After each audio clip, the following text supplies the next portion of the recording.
X13 here back in today, and today guys we are here for another hashtag Torben Tuesday. For those of you unaware of what Torben Tuesday is, the Tuesday before Playground Games does their update live stream, they go and post an image very similar to this one right here. However though, due to the circumstances that the world has found themselves in, everybody is working from home, so instead we're actually getting a clue list this week, which I kind of like the clues a little bit better than the pictures. I really do. I've always been a big fan of the clue list. I know Johnny Wanna back with Forza Motorsport 7 and a bunch of the other Forza games used to do clue lists and that sort of stuff for all of the, you know, updates and all that sort of stuff, and I really do enjoy going through these clues and trying to decipher just a few things here and there. But what we're going to do is we're going to break down these clues today and hopefully figure out what cars we will see in the upcoming series. So without further ado, let's go ahead and get on into it. So starting things off, our first clue is I delivered my team's first manufacturer title.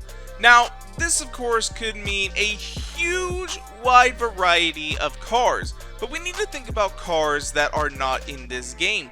A lot of these vehicles that could possibly fit this already exist in the game.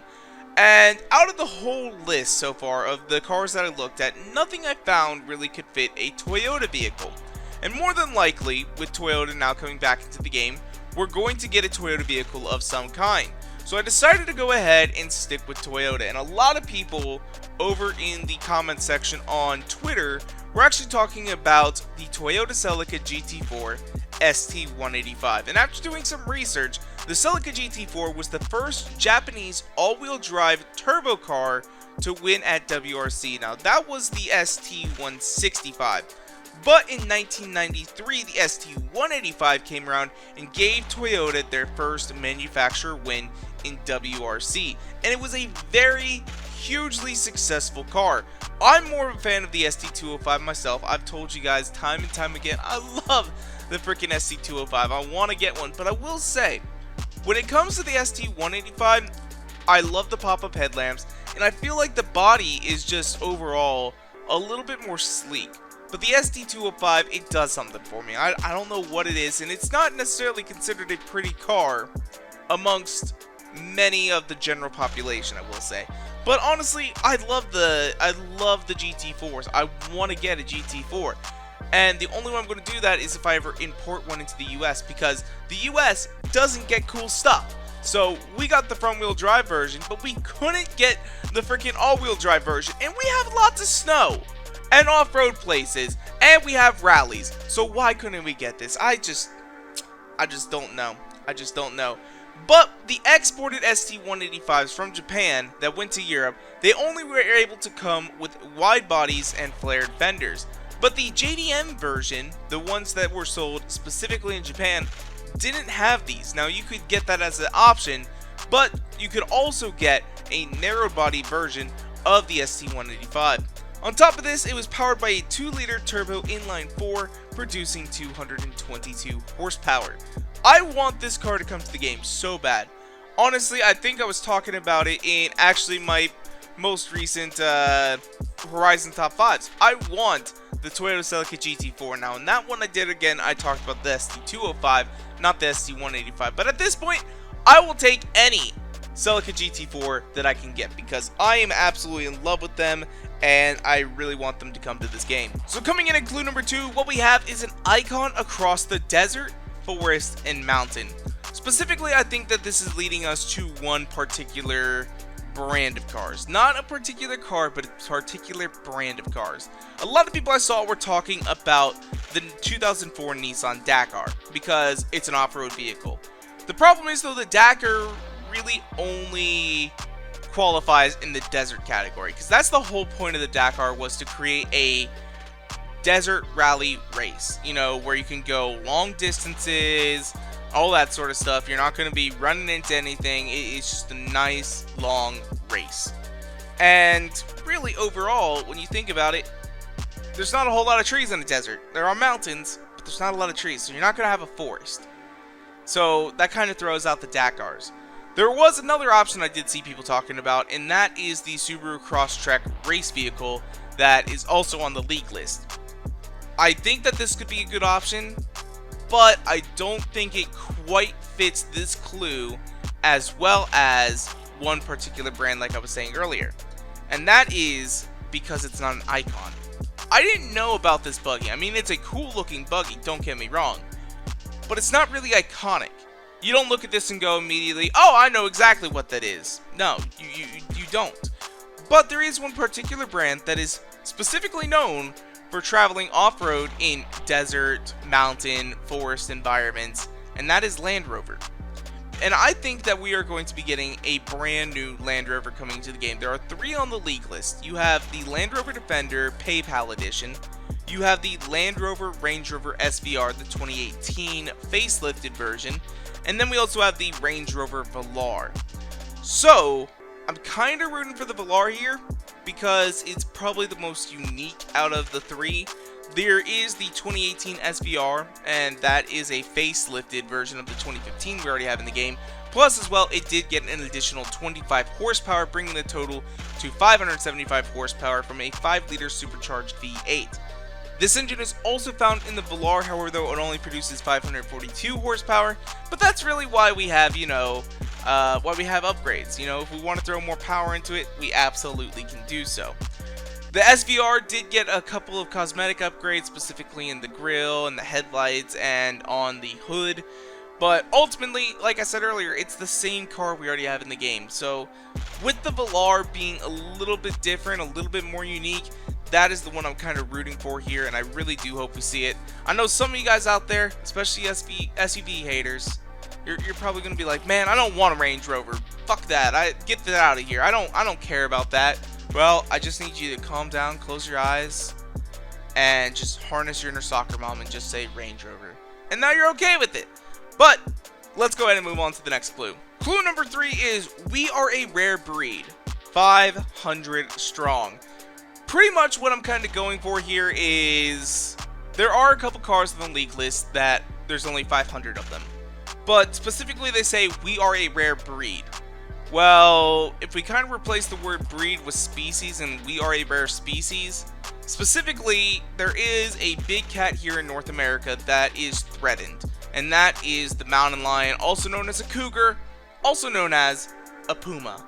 No, it's not a warthog. We're not getting another warthog. No, we're getting the Ford Racing Puma.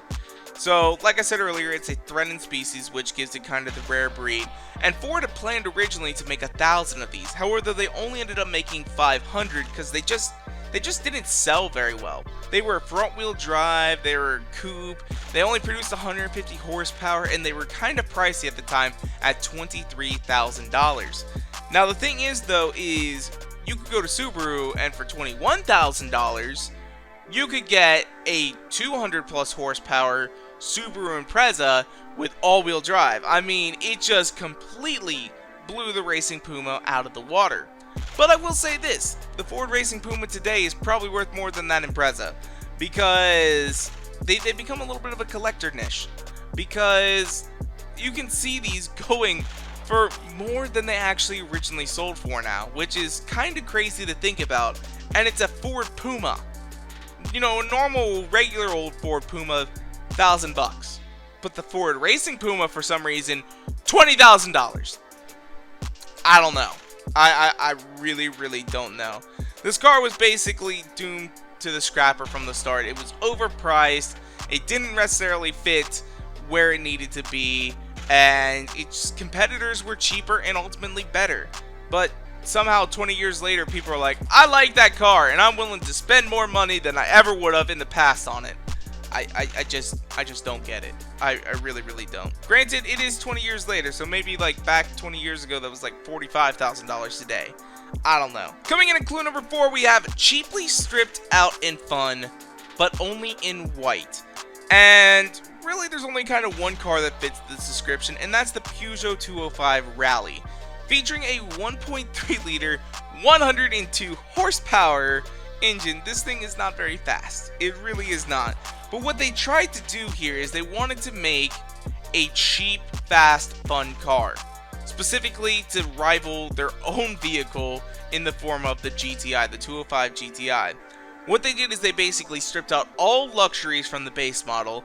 They went ahead and threw the GTI suspension, brakes, and rear axle on there. and they ended up actually boring out the stock motor from a 1.1 liter to a 1.3 to get a few more ponies under the hood. But like I said, it's only 102 horsepower. It's not crazy fast. We already do have a Peugeot 205 in the game, and that is the T16, which is the Rallye version of the game, and it's got a nice white body kit. But now with this, we'll be able to go ahead and drive, you know, the daily version of this car. You know, something that's a little slower, but also a little bit more pedestrian looking, I will say, because the T16 has got a crazy looking wide body kit on it so that it can fit nice wide wheels. This, on the other hand, is a street car. That's what it is, but it is definitely going to be a cool car. It's kind of like the Ford Focus ST. It's a cheaper, fun version of a car that already is pretty nice and enjoyable to drive, but ultimately the ST is for the person who couldn't buy the RS. In this case, the 205 Rallye is the ST and the GTI is the RS. So that's really kind of how this car stacks up. But it'll be interesting to see in the game. I can't wait. Plus, you know, we also get upgrades and all that sort of stuff. So it'll be a nice fun car to drive. It really will. Coming in at clue number 5, what we have is as bright as a neutron star. And another name for a neutron star, specifically one that is rotating, is a Pulsar. So what we're going to end up getting here is probably a Nissan Pulsar GTI-R, which is a car that is on the league list. Now, the thing about this is that it is an all-wheel drive homologation WRC rally car. So this thing is built to be fast. It's basically the Subaru Impreza or the Mitsubishi Evo of Nissan. I kind of wish that this thing still existed because that would be cool as hell. I think they still do make Pulsars, but they're definitely not as cool as this one is, because this one rocked out with an SR20. Like, I didn't know about this. Why doesn't America get cool stuff? We don't get Celica GT4s, and we don't get freaking Nissan Pulsar GTI-Rs. Like, come on. This thing is such a cool little hot hatch. I love this thing. It looks so freaking wild. I really do wish that we got cool stuff like this in the US, because ultimately an all-wheel drive SR20, that's dope. I didn't even know that the SR20 could be put on an all-wheel drive car, because when you think about it, it's always put on things like the Nissan 200SX and the different Silvias, like the S13, the S14, the S15. Actually, I probably should have thought. I feel like I've seen SR20 swaps in the GTR, so probably should have thought about that. But this thing is basically the Juke R of the 90s. That's what it is. It's a really cool little car, and they basically took one of their sports cars and just shrunk it down into a hot hatch, and I love it. I really do. Coming in with clue number 6, and our final clue is horsepower of heavenly stock. And what we have here is the Racer Tayshaun. The reason I believe it is the Racer Tayshaun is because when I looked at the league car list, I just looked for the car with the highest horsepower. That's all I did. And this thing has got 1250 plus horsepower, and it's all electric. So this thing is a beast. This thing is an absolute crazy beast. It reaches a top speed of 240 miles per hour, and it looks just wild. It looks freaking wild. It is very striking. I'm not exactly sure I like it though, because the guy who designed it, he said he was basing it off of Le Mans prototype racers and jets, and I 100% see that. I also see design language from like Lamborghini, Ferrari, Pagani, and ultimately this car is very striking. You look at it and you're like, that is fast. Problem is though, is I look at it and I just don't like it. It looks like a Hot Wheel, and I like my cars to look real. I know that might sound weird, but like, I feel like it's a little too crazy looking for me. I feel like this belongs in some kid's box of Hot Wheels under his bed, and you know, he's got like hundreds of them.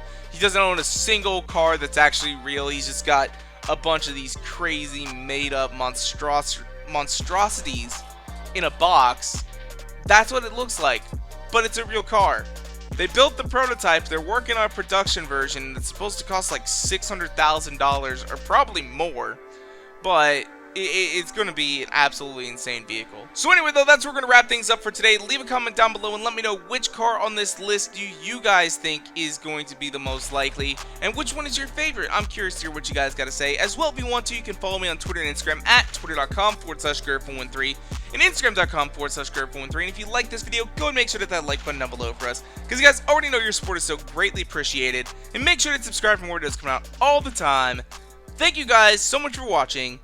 Peace out. Bye.